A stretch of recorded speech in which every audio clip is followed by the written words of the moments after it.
یعنی یہ نہیں کہا جا سکتا کہ سب سے پہلے اس کو بیان کیا ہے اور اس لحاظ سے وہ اس کو ترجیح دے رہے ہیں. امکان مان لیے کہ انہوں نے جو مختلف آراء بیان کی ہیں ان میں ایک رائے یہ بھی بیان کر دی ہے.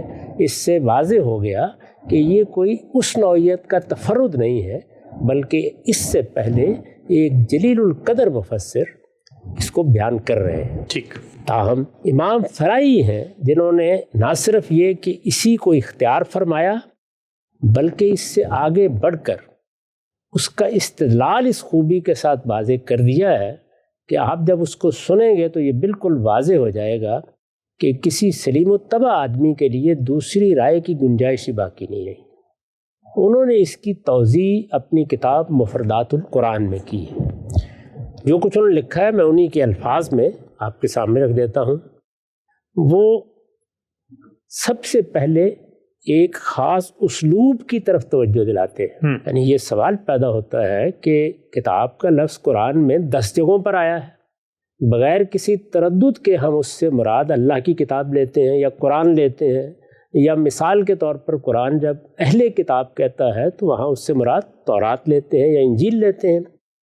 تو آخر اس جگہ وہ کیا چیز ہے کہ جو ہمیں آمادہ کر رہی ہے کہ ہم کتاب کو اس معنی میں نہ لیں؟ وہ اپنی بات کی ابتدا یہیں سے کرتے ہیں اور یہ کہتے ہیں کہ فَإِذَا سُمِّيَ الْقُرْآنُ كِتَابًا وَحِكْمَةً مَّان، یعنی جب قرآن کا اس طرح ذکر آ جائے، قرآن کو اس طرح بیان کیا جائے کہ اسے بیک وقت کتاب بھی اور حکمت دونوں قرار دیا جا رہا ہو. فَإِذَا سُمِّيَ الْقُرْآنُ كِتَابًا وَحِكْمَةً مَّان، یعنی ایک ہی وقت میں ایک ہی جگہ قرآن مجید کا تعارف اس طرح کرایا جا رہا ہو کہ وہ کتاب بھی ہے اور حکمت بھی ہے. تو کہتے ہیں کہ فَذَلِكَ مِن جِهَتَيْن، اس میں پھر 2 پہلو ملحوظ ہوتے ہیں. سُمِّيَ كِتَابًا، اس کو کتاب اس لحاظ سے کہا گیا ہے من جہت کونہ مشتملاً علی الاحکام المکتوبہ، کہ اس میں گویا اللہ تعالیٰ نے جو چیزیں ہم پر لازم کی ہیں ان کو بیان کیا گیا ہے. یعنی کیونکہ کتبہ یکتب لکھنے کے معنی میں بھی آتا ہے اور کسی چیز کو فرض کرنے کے معنی میں بھی. جی، یہ اس سے پچھلی نشست میں بیان ہو چکا ہے کہ اللہ تعالیٰ نے فرمایا کتب علیکم الصیام.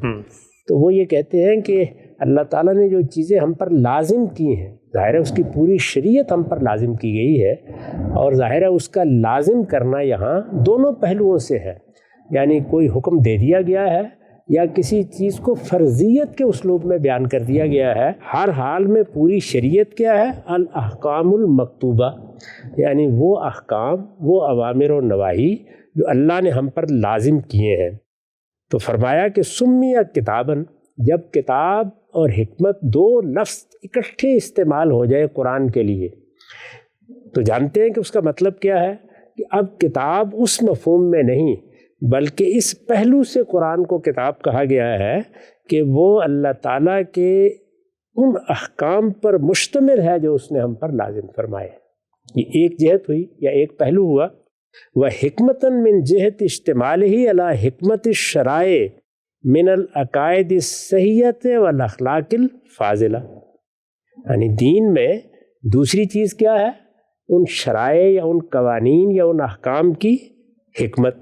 تو جب حکمت کا لفظ کتاب کے ساتھ آتا ہے، یعنی جب کتاب کا لفظ حکمت کے ساتھ آیا تو کتاب سے مراد اوامر و نواہی ہو گئے، اور جب حکمت کا لفظ کتاب کے ساتھ آیا تو اس سے مراد ہے وہ شرائع جو اللہ نے دیے ہیں ان کے پیچھے کیا فلسفہ ہے، اساسات، ان میں وہ کون سے صحیح عقائد ہیں جو بنیاد بن رہے ہیں، وہ کون سے اخلاق فاضلہ ہیں جن کی بنیاد پر یہ قانون دیا گیا ہے.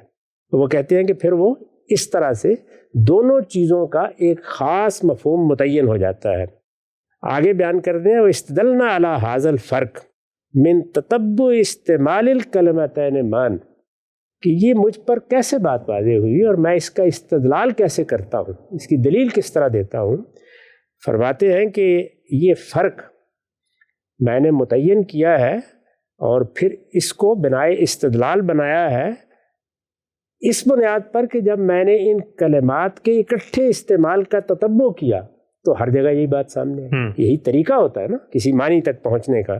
اور مزید اس کی وضاحت کرتے ہیں کہ وَمِمَّا عَلِمْنَا مِنْ اسْتِعْمَالِ الْكِتَابِ لِلْأَحْكَامِ بَالْحِكْمَةِ لِأُصُولِهَا، اور الگ سے بھی مجھے یہ معلوم ہے اور ہم سب جانتے ہیں کہ کتاب کا لفظ احکام کے لیے بھی فصیح عربی میں استعمال ہوتا ہے، اور حکمت کا لفظ اس کے اصول کے لیے، اس کی بنیادوں کے لیے، اس کے فلسفے کے لیے، جس جگہ سے آپ عمارت اٹھاتے ہیں اس کی نیو کے لیے بھی استعمال ہوتا ہے۔ تو یہ استعمال بھی عربی زبان کا معروف استعمال ہے، اور میں نے جب دونوں کے اکٹھے استعمال کے مواقع کو دیکھا اور ان کا تتبع کیا تو اس سے میں نے یہ نتیجہ نکالا ہے۔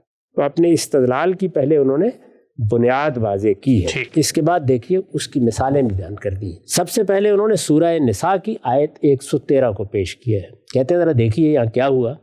وَأَنزَلَ اللَّهُ عَلَيْكَ الْكِتَابَ وَالْحِكْمَةَ وَعَلَّمَكَ مَا لَمْ تَكُنْ تَعْلَمْ، یعنی یہاں تو لفظ یعلم آیا، اس کی وجہ سے لوگوں نے دوسری رائے بھی قائم کر لی۔ اللہ تعالیٰ فرماتے ہیں کہ اے پیغمبر میں نے تم پر کتاب اور حکمت نازل کی ہے۔ اچھا، نزول ہی کتاب۔ اب ظاہر ہے کہ جب دو چیزوں کا نزول ہوا ہے تو نزول میں اب حکمت وہی چیز ہوگی نا جو اللہ کی طرف سے نازل ہوئی ہے۔ جی ہاں، تو کتاب نازل ہوئی ہے اور حکمت نازل ہوئی ہے، لازماً وَعَلَّمَكَ مَا لَمْ تَكُنْ تَعْلَمْ، اور اس طرح تم کو وہ چیز سکھائی ہے جسے تم جانتے نہیں تھے۔ تو اللہ نے وہ کیا چیز ہے جو نازل کر کے سکھائی ہے؟ وہ تو قرآن ہے۔ جی ہاں، تو اس کا مطلب یہ ہے کہ یہاں جو کتاب ہے وہ قرآن کی شریعت ہے، اور جو حکمت ہے وہ قرآن میں جو اللہ تعالیٰ نے عقائد بیان کیے ہیں، جو اخلاق فاضلہ کی تعلیم دی ہے، جو اس شریعت کے پیچھے کار فرما مسالے کو بیان کیا ہے، یہ بیان کیا۔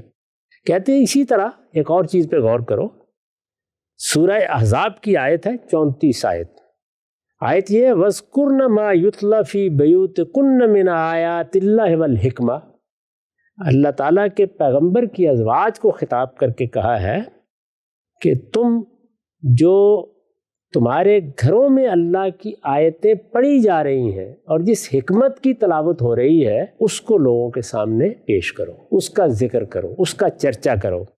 تو اب اللہ تعالیٰ کی آیات پڑھی جا رہی ہیں، ظاہر ہے وہ تو قرآن کی آیات کی طرف ہوگا، حکمت پڑھی جا رہی ہے، تو پڑھی جا رہی ہے، تلاوت ہو رہی ہے، وہ کس چیز کی تلاوت ہوگی؟ تو یہاں بھی قرآن مجید نے کیا کیا کہ آیات کو الگ کر کے اس پر حکمت کو عطف کر کے گویا بتایا کہ یہ قرآن مجید ہی میں جو عقائد اور جو اخلاق فاضلہ بیان ہوئے ہیں، جس کو اللہ نے حکمت سے تعبیر کیا ہے، اسی کا ذکر ہو رہا ہے۔ تو دیکھیے اس کے بعد وہ یہ کہتے ہیں کہ غور کر کے دیکھ لو، کلمہ یتلا آیا ہے اور کلمہ انزل آیا ہے۔ تلاوت کی جاتی ہے، نازل کیا، نہ نازل کیا کسی اور چیز کے لیے موضوع ہے، نہ تلاوت کسی اور چیز کے لیے موضوع ہے۔ بہت اہم بات۔ تو اس وجہ سے یہ الفاظ ہی بتا رہے ہیں کہ مدعا کیا ہے۔ پھر انہوں نے سورہ اسراء، سورہ بنی اسرائیل کی آیت 39 پیش کی ہے، جی، اور یہ بتایا ہے کہ اس میں اگر تم غور کرو تو اس آیت 39 میں اوپر وہ تمام احکام بیان ہوئے ہیں جن کو ہم اخلاق فاضلہ کہہ سکتے ہیں، یعنی اخلاق کے فضائل اور اخلاق کے رذائل وہ وہاں بیان ہو گئے ہیں۔ وہ 10 بنیادی احکام ہیں جو ہمارے لیے اخلاقیات کی بنیاد بنتے ہیں۔ یعنی ایک تو یہ نا کہ اللہ تعالیٰ نے اخلاقی احساس ہمارے اندر ودیت کیا ہے، ہمارا حادثہ اخلاقی اس احساس کو جب لے لیتا ہے تو اس کے نتیجے میں کچھ اس کے بنیادی اصول سامنے آتے ہیں۔ وہ بنیادی اصول جب احکام میں بدلتے ہیں، یعنی اللہ تعالیٰ کی ہدایات کی صورت اختیار کرتے ہیں، تو اس میں کیا چیزیں سامنے آتی ہیں؟ وہ 10 چیزیں ہیں جو سورہ بنی اسرائیل میں اس جگہ بیان ہوئی ہیں۔ ان سب کو بیان کرنے کے بعد وہاں بیان کیا ہو رہا ہے؟ اخلاقیات۔ ان سب کو بیان کرنے کے بعد اللہ تعالیٰ کہتے ہیں ذَلِكَ مِمَّا أَوْحَىٰ إِلَيْكَ رَبُّكَ مِنَ الْحِکْمَةِ، یعنی یہ وہ اللہ کی حکمت ہے جو اللہ نے تمہاری طرف وحی کی ہے، اس میں سے ہم نے یہاں بیان کر دی۔ یعنی اس وحی میں جو حکمت بیان ہوئی ہے وہ اصل میں کیا ہے؟ اخلاقیات۔ تو ایمانیات حکمت ہے، یہ تو بدیہی بات تھی، اس لیے کہ ایمانیات میں تو اصل میں وہ ما بعد طبیعاتی حقائق بیان ہوتے ہیں جو فلسفے میں بھی حکمت کہلاتے ہیں، عام استعمال میں بھی ان کے لیے حکمت کا لفظ بولا جاتا ہے۔ ٹھیک، یہاں اخلاقیات پر بھی اس لفظ کا خود اطلاق کر کے بتا دیا کہ حکمت سے مراد کیا ہے، یعنی وہی چیز جو خود قرآن میں ہے، اور وہ کیا ہے؟ وہ اخلاق فاضلہ ہے۔ اس کے بعد مزید استشہاد کرتے ہیں اور انہوں نے سورہ مائدہ کی 110 آیت پیش کی ہے۔ کہتے ہیں کہ سیدنا مسیح علیہ السلام کے بارے میں گفتگو کرتے ہوئے اللہ تعالیٰ نے فرمایا کہ وَإِذْ عَلَّمْتُكَ الْكِتَابَ وَالْحِکْمَةَ، اور جب میں نے تمہیں کتاب اور حکمت کی تعلیم دی. تو یہاں پر بھی یہ سوال پیدا ہوا کہ کتاب اور حکمت سے کیا مراد ہے. تو آگے عطف کیا ہے وَالتَّوْرَاةَ وَالْإِنجِيلَ، تو بتا دیا کہ کتاب سے مراد ہے تورات اور حکمت سے مراد ہے انجیل. تو یہاں بھی اگر غور کر کے دیکھیں تو جو اس کا کانٹینٹ ہے، اس کے محتویات ہیں، ان کو سامنے رکھ کر لفظ استعمال کیا ہے. یعنی چونکہ تورات سراسر شریعت ہے، اس میں اللہ کا قانون بیان ہوا ہے، حکمت کی چیزیں اس میں بہت کم ہیں، زیادہ تر شریعتی کا بیان ہے، اور تورات کہتے ہی قانون کو ہے. ٹھیک. تو اس وجہ سے اللہ تعالیٰ نے اس کے لیے لفظ کتاب استعمال کیا. اور انجیل اگر اس لحاظ سے دیکھیں جیسے ہم لفظ کتاب بولتے ہیں تو وہ بھی کتاب ہے. کہتے ہیں نا کہ ایک کتاب حضرت مسیح پر نازل کی گئی، لیکن یہاں اس کو حکمت قرار دیا ہے اس لیے کہ اس کے محتویات، اس میں جو چیزیں بیان ہوئی ہیں وہ کیا ہے؟ سراسر حکمت. یعنی اس میں اگر قانون کی کوئی چیز زیر بحث آئی ہے تو ضمناً آئی ہے، اصلاً وہ حکمت کا بیان ہے.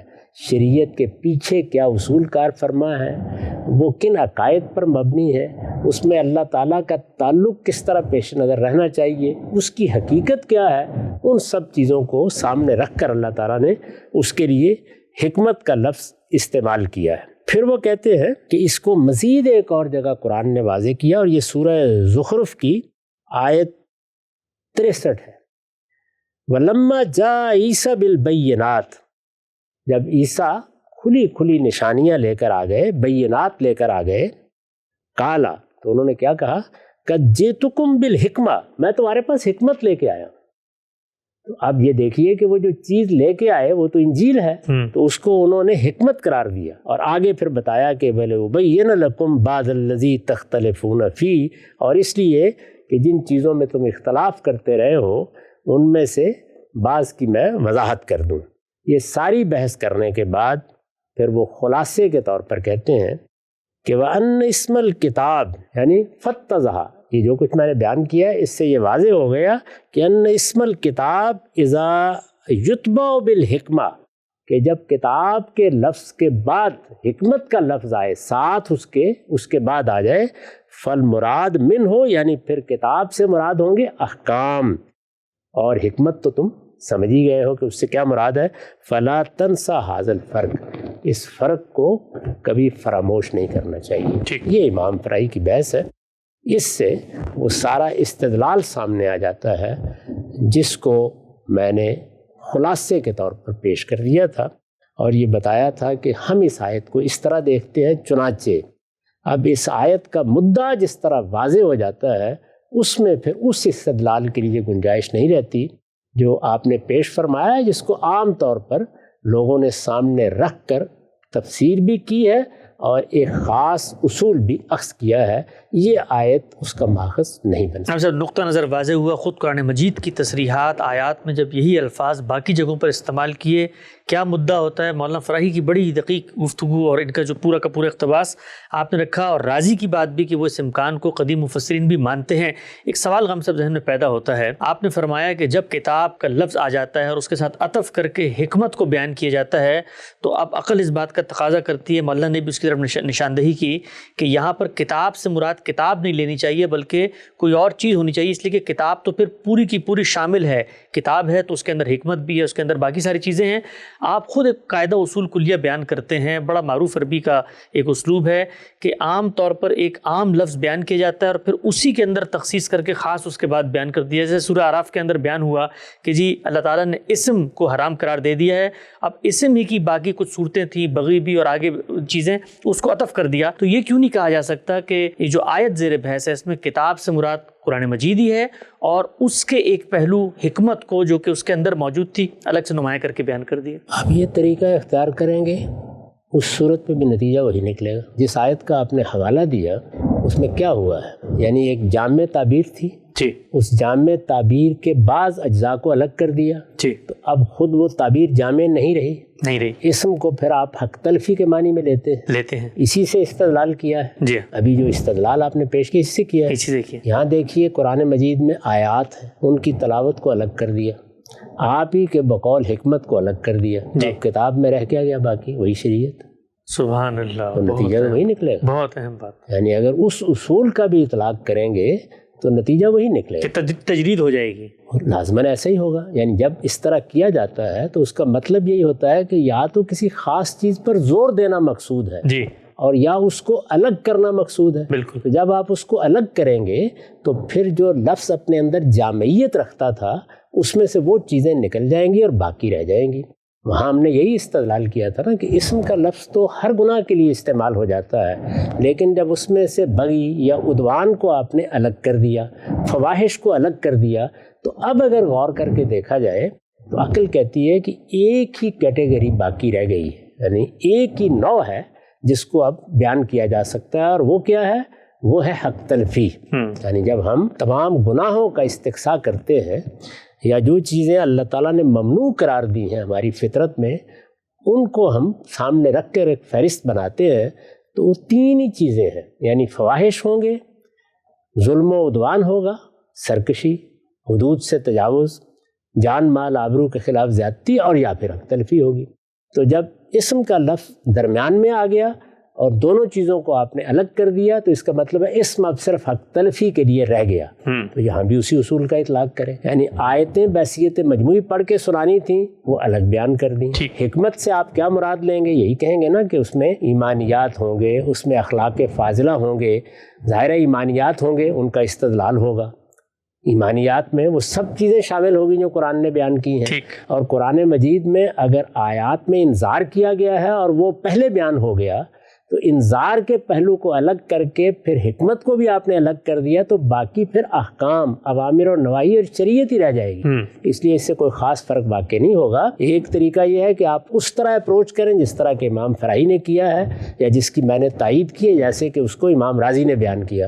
دوسرا یہ ہے کہ اس طریقے سے دیکھیں، اس میں بھی نتیجہ وہی نکلے گا کہ یہاں مراد قرآن مجید کی تعلیم دینا اس طرح نہیں ہے جس طرح کے لوگ سمجھ رہے ہیں، بلکہ جو قرآن میں دین بیان ہوا ہے اس کی تعلیم دینا مراد ہے. یعنی اللہ کی آیتیں پڑھ کے سنائی جائیں تاکہ انذار ہو، لوگ خبردار ہوں، اور اس میں بھی جو فعل استعمال ہوا ہے اس کے ساتھ الا کا صلہ آیا ہے تاکہ یہ لوگوں پر واضح رہے کہ یہ مراد یہاں پر اتمام حجت کے لیے ان آیات کو پڑھ کے سنانا ہے. جو پیغمبروں کا اصل کام ہے تو وہ آیتیں پڑھ کے سنائی جائیں گی، حکمت سکھائی جائے گی. آپ نے خود اس بات کو تسلیم فرمایا کہ اس سے مراد تو وہی چیزیں ہوں گی جو ہم بیان کر رہے ہیں. تو باقی کتاب پھر شریعت ہی ہے. یہی بتایا جا رہا ہے کہ یہ اصل میں شریعت کی یا اللہ کے دیے ہوئے قانون کی اور اس کی حکمت کی تعلیم کا بیان ہے. یہاں کوئی کتاب پڑھانا سکھانا یہ پیش نظر نہیں. نقطہ واضح ہوگا. ہم سب یہ بیان کیجیے گا کہ اس آیت کی تفہیم میں یعلمہم الکتاب والحکمہ سے کیا مراد ہے. ہم نے پہلے لفظ کو دیکھا، لفظ کے اندر آپ نے بتایا تھا کہ دونوں پہلو موجود ہیں، ایک طرح سے مطلع کر دینا، متعارف کر دینا، باخبر کر دینا، اور شرح و وضاحت، توضیح تشریح دونوں کہا جاتا ہے.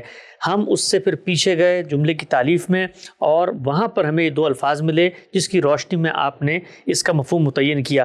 ان الفاظ کو سمجھنے کے لیے خود آپ نے پورے قرآن میں جو استعمالات تھے ان کا سہارا لیا. تو وہ جو آپ بالعموم فرماتے ہیں کہ لفظ، جملے کی تالیف اور سیاق و سباق، یہاں پر تو آیت کو سمجھنے کے لیے ہمیں پورے قرآن میں جانا پڑا. پورے قرآن میں کس مقصد کے لیے؟ لفظ کو سمجھنے کے لیے. اچھا، ظاہر لفظ کو سمجھنے کے لیے آپ کہاں جائیں گے؟ لفظ کو سمجھنے کے لیے آپ دو ہی جگہوں پر جاتے ہیں. سب سے پہلے آپ یہ دیکھتے ہیں کہ آپ سے پہلے اہل علم نے اس لفظ کو کس کس معنی میں سمجھا ہے. وہ آپ کو علماء لغت کے ہاں مل جاتا ہے. پھر آپ یہ دیکھتے ہیں کہ اس لفظ کا استعمال کہاں کہاں ہوا ہے. یعنی اگر کوئی بات اس کے باوجود واضح نہیں ہوئی تو پھر اس کا استعمال کہاں ہوا ہے. وہ استعمال کسی قوم کے ادب میں، اس کے کلام میں دیکھا جاتا ہے. قرآن مجید اس لحاظ سے اپنی زبان کا بھی سب سے بڑا ماخذ ہے. تو اس لیے یہ بات تو طے شدہ ہے، ایک مسلمہ اصول ہے کہ قرآن مجید جب کسی لفظ کو استعمال کرے گا تو ہر جگہ جا کر دیکھیں گے اس سے لفظ بھی واضح ہوگا، لفظ کے اطلاقات بھی واضح ہوں گے، اس کے مفاہیم بھی واضح ہوں گے. اور قرآن مجید نے اگر لفظ کو اٹھایا ہے اور اس کے ساتھ کچھ خاص چیزیں وابستہ کر دی ہیں تو وہ حقیقت بھی واضح ہو جائے گی. یہ تو وہی طریقہ ہے کہ جو ہمارے ہاں لفظ کو سمجھنے کے لیے اختیار کیا جاتا ہے. لفظ کو سمجھنے کے لیے سب سے پہلے ہر شخص قرآن ہی میں جائے گا. ہمارا پورا علم یہی طریقہ اختیار کرتا ہے. ہمارے ہاں عربی زبان کے الفاظ کو سمجھنے کے لیے، اس کے اسالیب کو سمجھنے کے لیے، اس کی نحو کو سمجھنے کے لیے سب سے بڑا ماخذ کیا ہے؟ خود قرآن مجید. ٹھیک، نقطہ واضح ہو گیا. اچھا غام صاحب یہ بیان فرمائیے گا، گزشتہ نشست میں بڑی تفصیل سے چیز واضح ہوئی تھی کہ جس وقت پیغمبر کو کہا گیا ہے کہ آپ نے اللہ کی جو شریعت ہے، قانون ہے، اس کو لوگوں تک پہنچانا ہے، تو خود قرآن مجید بتا رہا ہے کہ یہ قانون سنت میں پیچھے چلا بھی آ رہا ہے، اور خود قرآن مجید بھی شریعت کے بعض حقائق بیان کرتا ہے. اب رسالت مآب صلی اللہ علیہ وسلم سنت کے اندر جاری کسی چیز کی ترمیم کرتے ہیں، اس میں تغیر کرتے ہیں، اس میں اصلاح کرتے ہیں، اضافہ کرتے ہیں، اور یہ اصلاح اور اضافہ لوگوں میں وہ بیان کرتے ہیں اور لوگ اس کو نقل کر کے خبر روایت اور حدیث کے ذخیرے میں لے آتے ہیں. تو اب یہ جو روایات کے ذخیرے میں ہم تک چیز پہنچی ہے، یہ چیز تو پھر رسالت مآب صلی اللہ علیہ وسلم کی منصبی ذمہ داری تھی نا جو انہوں نے پہنچائی، تو وہی منصبی ذمہ داری کانٹینٹ میں ریفلیکٹ ہو گئی. یہ منصبی ذمہ داری تو قرآن میں جگہ جگہ بیان ہوئی ہے کہ ان کو جو دین دیا گیا ہے وہ پہنچانا ہے. یعنی دین کو پہنچانے ہی کے لیے تو پیغمبر مبعوث ہوا ہے. ٹھیک، دو ہی کام ہیں جو آپ کے ذمے لگائے گئے ہیں. اللہ کا دین بے کم و کاست پہنچا دے، اللہ نے جو پیغام انسانیت کے نام دیا ہے وہ پہنچ جائے، اور اس وقت جو لوگ ہیں ان پر اللہ کی حجت تمام ہو جائے، اور اس کے نتیجے میں ایک دینونت برپا ہو جائے، جزا و سزا برپا ہو جائے. یہ دو ہی چیزیں ہیں. اس کو میں نے کئی مرتبہ مختصر طریقے پر اس طرح بیان کیا ہے کہ وہ اللہ کی ہدایت لے کر آتے ہیں تاکہ لوگوں تک پہنچا دی جائے، وہ اللہ کی عدالت برپا کر دیتے ہیں تاکہ دنیا میں لوگ دیکھ لیں کہ جزا و سزا کیسے ہوگی. یہی دو چیزیں ہیں. تو یہ تو پہنچانا ہے. تو جب اللہ تعالیٰ نے اس قرآن میں ہدایت فرمائی کہ پیغمبروں کی جو پہلے سے سنت چلی آ رہی ہے اس کی پیروی کریں، یا یہ فرمایا کہ جو ابراہیم کا دین یہاں موجود رہا ہے اس دین کی آپ اتباع کریں، تو اب اس دین میں اللہ کے حکم کے تحت جو ترمیم یا تغیر آپ کریں گے وہ اخبار احاد کا موضوع نہیں ہے، وہ تو اصل میں ترمیم، تغیر، تجدید خود حصہ بن جائے گی اس کا. اچھا. اور وہ پھر اجماع اور تواتر سے منتقل ہو جائے گا، وہ آپ کی ذمہ داری ہے. اب یہ منتقل ہو گیا، اس کے بارے میں آپ کوئی سوال پیدا ہوا ہے، کسی چیز کی توضیح درکار ہے، اسی طرح سے قرآن آپ نے پیش کر دیا ہے، اس کو پڑھ کر کسی کو کوئی مشکل پیش آ گئی ہے یا اس کے ذہن میں کوئی سوال پیدا ہوا ہے، تو اللہ تعالیٰ کیا فرماتے ہیں؟ اگر تم پوچھو گے تو ہماری ذمہ داری ہے کہ ہم اس کی وضاحت کر دیں. اور اللہ کا پیغمبر بھی نصح و خیر خواہی کے جذبے سے اس کی وضاحت کرے گا، لوگوں کے سوالوں کے جواب دے گا. یہ آپ کی ثوابدید پر ہے کہ آپ جواب دیں، کسی چیز پر تدبر کے لیے لوگوں کو متوجہ کر دیں. ہر آیت کی تفسیر کرنا آپ کی ذمہ داری نہیں ہے. کوئی سوال پیدا ہوگا، اگر مصلحت دیکھیں گے تو اس کا جواب بھی دے دیں گے. یہ بات تو ہر آدمی مانے گا، ہر معقول آدمی مانے گا. لیکن یہ کہ قرآن مجید کو پڑھانے کے لیے بیٹھنا آپ کی ذمہ داری ہے، اس کا درس دینا آپ کی ذمہ داری ہے، ایک تفسیر لکھنا اس کی ذمہ داری ہے. اسی طریقے سے جو آپ سے سوالات پوچھے جائیں، جن سوالات کے آپ جوابات دیں، وہ جوابات دینا آپ پر لازم تھا نہیں، وہ رافت تھی، رحمت تھی، شفقت تھی، نصح و خیر خواہی کا جذبہ تھا. اور رسالت مآب صلی اللہ علیہ وسلم نے ان سب سوالوں کا جواب دیا. وہ سوالوں کے جوابات ہی ہیں جو ہمارے پاس حدیث کی صورت میں پہنچتے ہیں، اور ہمارے لیے بہت بڑی دولت ہے. لیکن آپ مامور کس چیز کے لیے تھے؟ اس دین کو پہنچانے کے لیے. اس کے دو ہی حصے ہیں، ایک حکمت اور دوسرے شریعت. وہ حکمت قرآن میں بیان ہوئی ہے، اور قرآن مجید اس حکمت کے ایک ایک پہلو کو واضح کرتا ہے. اس کی شرح و وضاحت میں بھی کوئی بات آپ کو بیان کر دیتے ہیں. اور وہ شریعت زیادہ تر آپ کی سنت سے منتقل ہوئی ہے، لیکن اس کا حکم بھی بالاجمال قرآن نے دے دیا. ایسا نقطہ آپ نے واضح کیا. آج کی نشست کا آخری سوال آپ کی خدمت میں یہ ہے، آپ نے بھی فرمایا کہ حکمت جو قرآن میں بیان ہوئی ہے رسالت مآب صلی اللہ علیہ وسلم اس کی بھی شرح و وضاحت فرما دیتے ہیں، اور فرمانے کا محرک وہی ہوتا ہے شفقت، رافت، رحمت ہے امت پر. ہم یہ دیکھتے ہیں ذخیرہ حدیث کا ایک بڑا تناسب ہے جو علم النبی پر مشتمل ہے، ایمان اخلاق اور حکمت کی باتوں پر. بہت ساری ایسی چیزیں جہاں پر آپ کوئی شرح وضاحت نہیں فرما رہے، لیکن انہی اساسات کو جو قرآن میں بیان ہوئی ہیں خبر واحد کے ذریعے لوگوں کو حدیث کے ذریعے گفتگو کر کے آگے منتقل کر رہے ہیں. سوال یہ ہے کہ شرح و وضاحت بھی نہیں کر رہے. اللہ نے تو کہا تھا کہ آپ نے قرآن پڑھنا ہے اور اس میں سے حکمت لوگوں تک پہنچا دینی ہے. آپ صلی اللہ علیہ وسلم تو قرآن کے علاوہ بھی حکمت پہنچانے کا بندوبست کر رہے ہیں. وہ ساری حکمت دیکھیے وہ کہیں بھی علاوہ نہیں ہے، وہ اسی کی وضاحت ہے، اسی کی توضیح ہے، اسی کی تاکید ہے، اس کی طرف توجہ دلانا ہے. کوئی ایک چیز بھی آپ کو ایسی نہیں ملے گی جس کی بنیادیں قرآن میں موجود نہ ہوں، اسی کی وضاحت کرتے ہیں، اس سے زائد کوئی چیز نہیں ہے۔ اور یہ رسالت مآب صلی اللہ علیہ وسلم سب سے پہلے کر رہے ہیں، اس کے بعد مسلمانوں کا سارا علم یہی کر رہا ہے۔ یعنی اس وقت جب ہم امام رازی کی تفسیر اٹھاتے ہیں تو یہ کچھ علاوہ ہے جو وہ بیان کریں گے، وہ بھی اپنی دانست میں اپنے علم کے مطابق ہمیں قرآن سمجھا رہے ہیں۔ ہم کشاف کو اٹھاتے ہیں تو زمخشری کیا علاوہ بیان کر رہے ہوتے ہیں، وہ بھی اپنی دانست میں وہی بات سمجھا رہے ہوتے ہیں۔ استاد امام امین احسن اصلاحی کی تدبر قرآن اٹھاتے ہیں، یا ہم اس وقت گفتگو کر رہے ہیں، تو کیا کوئی علاوہ چیز ہے جو لوگوں کو بتانا چاہتے ہیں؟ اسی کی شرح و وضاحت کر رہے ہیں۔ یہ شرح و وضاحت سب سے پہلے اللہ کے آخری پیغمبر نے کی ہے، اور اس طرح مسلمانوں کے علم کی ابتدا ہوئی ہے، اسی پر ہم گفتگو کر رہے ہیں کہ وہ علم ہمارے پاس حدیث کی صورت میں آیا ہے۔ ٹھیک، ہاں سر، توضیح نقطہ آخری بیان کیجیے گا۔ حدیث جبریل کے اندر بھی الفاظ آتے ہیں کہ سیدنا جبریل جس وقت آئے ہیں تو یعلمکم دینکم، یعنی تمہارا دین تمہیں سکھا دے، وہاں پر بھی یہی فعل استعمال ہوا ہے۔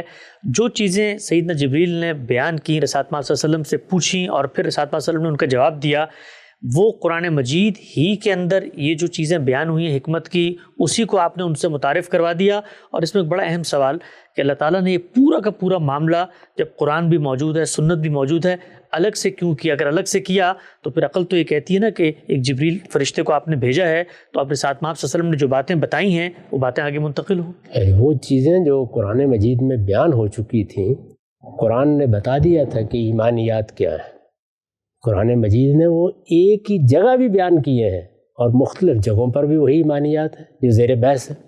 قرآن مجید نے بتا دیا تھا کہ اسلام کیا ہے، یعنی اس کی جگہ جگہ تاکید کر دی تھی، اور رسالت مآب صلی اللہ علیہ وسلم نے اپنی سنت کے ذریعے سے ان سب چیزوں کو جاری بھی کر دیا تھا۔ وہی ہے نا، نماز ہے، روزہ ہے، حج و عمرہ ہے، وہی چیزیں۔ اسی طرح سے احسان قرآن مجید میں بیان ہوا ہے، جگہ جگہ اللہ تعالیٰ نے فرمایا ہے کہ تمہیں اسلام پر اس طرح عمل کرنا ہے کہ وہ ہوا محسن، یعنی احسان کے ساتھ، خوبی کے ساتھ عمل کرنا ہے، تو اس کی حضور نے وہاں وضاحت فرما دی۔ تو وہ وہی دین ہے جو قرآن مجید میں بیان ہو چکا، لیکن اس کو ایک جگہ آ کے جبریل نے سوالوں کی صورت میں پیش کر کے کیوں لوگوں کو سکھانے کا اہتمام کیا؟ اس لیے کہ وہ چیزیں جو مختلف جگہوں پر بیان ہوتی ہیں، ان کو جب آپ اس طرح سامنے لے آتے ہیں تو لوگ متربع ہو جاتے ہیں، وہ گویا پھر دل و دماغ کا حصہ بن جاتی ہیں۔ یہی کام تو ہمارے علماء کرتے ہیں، یہ ہم کتابیں کیوں لکھتے ہیں؟ مثال کے طور پر میں نے اپنی کتاب میزان لکھی ہے، اس میں کوئی الگ دین بیان کیا ہے، وہی دین ہے جو قرآن میں بیان ہوا ہے، وہی جو سنت میں بیان ہوا ہے، لیکن اس کو ایک خاص طریقے سے ترتیب دے کر اس وقت کے ناظرین کے لیے میں نے میزان کی صورت دے دی ہے۔ تو یہی معاملہ پہلے دن سے کیا جا رہا ہے، یہ ہمیشہ ہوگا، اور جب یہ معاملہ کیا جائے گا تو وہ دولت وجود میں آئے گی جو علم کی دولت ہے۔ لیکن یہ علم کی دولت پیغمبر کیا دینے کے پابند تھے؟ نہیں، یہ ان کی رافت و رحمت تھی کہ انہوں نے یہ دولت ہمیں دی۔ علماء بھی اسی طرح سے پابند نہیں ہیں، لیکن وہ دے رہے ہیں نا۔ یہ دولت کیوں دے رہے ہیں؟ اس لیے کہ وہ یہ سمجھتے ہیں کہ یہ ہمارے پاس اللہ کی ایک نعمت ہے، ہمیں اس نعمت کو عام کرنا چاہیے۔ ٹھیک، صاحب اسی حدیث جبریل میں اللہ کے پیغمبر نے قیامت کی دو ایسی علامات بتائی ہیں جو کسی آیت پر تدبر، تفکر، تعقل کرنے کے بعد، اس کے مضمرات کو کھولنے کے بعد، اس کی تفہیم و تبیین، اس کی شرح و وضاحت، اس کی توضیح و تشریح اس پر مشتمل نہیں ہے، بلکہ خالصتاً نظر آ رہا ہے کہ اللہ کی خبر ہے جو پیغمبر تک پہنچی ہے۔ اتنی بڑی خبر اگر پیغمبر اپنے مخاطبین کو بیان کر رہے ہیں تو یہ کیسے ہو سکتا ہے کہ وہ یہ نہ چاہیں کہ آج سے 14 سال بھی کوئی شخص کھڑا ہوتا ہے تو میری یہ پیشن گوئی جو اللہ نے مجھے بتائی ہے اس تک پہنچے، اس کے ازدیاد ایمان کا باعث بنے، علامات قیامت کے باب میں حجت کے طور پہ آج ہم اس کو پیش کرتے ہیں۔ تو یہ کیسے ہو سکتا ہے کہ آپ نے ایک خبر جو آپ کو اللہ سے ملی آگے پہنچانے کے لیے آپ لازم نہیں تھی؟ نہیں، آپ نے بتا دی، بس اس کے بعد لوگوں کا کام ہے اس کو پہنچائیں۔ یہ اخبار النبی ہے، یعنی اگر وہ چیز واقعتاً ایسی ہوگی کہ لوگ اس کی جانب متوجہ ہوں گے تو کیوں نہیں پہنچائیں گے؟ اس کے لیے اہتمام کرنے کی کیا ضرورت ہے؟ آپ کو کوئی خبر ملے گی اور ایسی خبر ہوگی کہ جو آپ کو متوجہ کر لے گی تو آپ خود ہی اس کو منتقل کر دیں۔ اہتمام نہ کرنے کی کیا ضرورت نہیں ہے؟ نہیں، اہتمام کیوں کیا جائے؟ دین پہنچا دیا، بتا دیا قیامت آئے گی، ہمیں قیامت کے آنے پر ایمان رکھنا ہے یا اس کی نشانیاں دیکھنے کے لیے بیٹھنا ہے؟ یہ اخبار النبی ہیں، آپ غور کریں، ساری نشانیاں اصل میں رافت و رحمت ہیں بتائیں، اچھا، تاکہ لوگ متوجہ ہوتے رہیں، خبردار ہوتے رہیں۔ جتنی نشانیاں ہیں، کیا رسالت مآب صلی اللہ علیہ وسلم اس کے پابند تھے کہ یہ بتائیں کہ میرے بعد خلافت کس طریقے سے قائم ہوگی، کتنے خلفاء پیدا ہوں گے، بہت اہم نقطہ، قسطنطنیہ فتح ہوگا یا نہیں ہوگا؟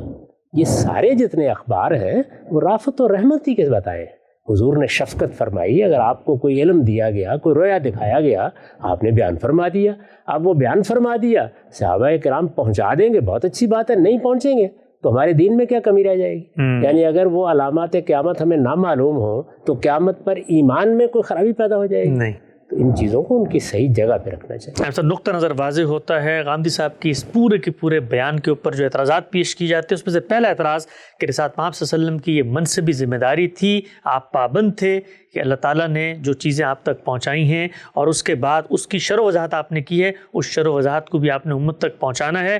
پہلی آیت زیر بحث ہے، انشاءاللہ سلسلہ گفتگو آگے بڑھائیں گے۔ ایک اور آیت ہے اور کہا جاتا ہے کہ اس میں تصریح ہو گئی ہے رسالت پاک صلی اللہ علیہ وسلم کی اس منصبی ذمہ داری کی، بلکہ ان کی بعثت کی، کہ ان کو بھیجا اس لیے گیا ہے کہ وہ لوگوں تک اس دین کی توضیح اور تشریح کر دیں۔ وہ آیت کیا ہے زیر بحث لائیں گے، وقت ہمیں ختم ہوتا ہے، دوبارہ حاضر خدمت ہوں گے، اب تک آپ کا بہت شکریہ۔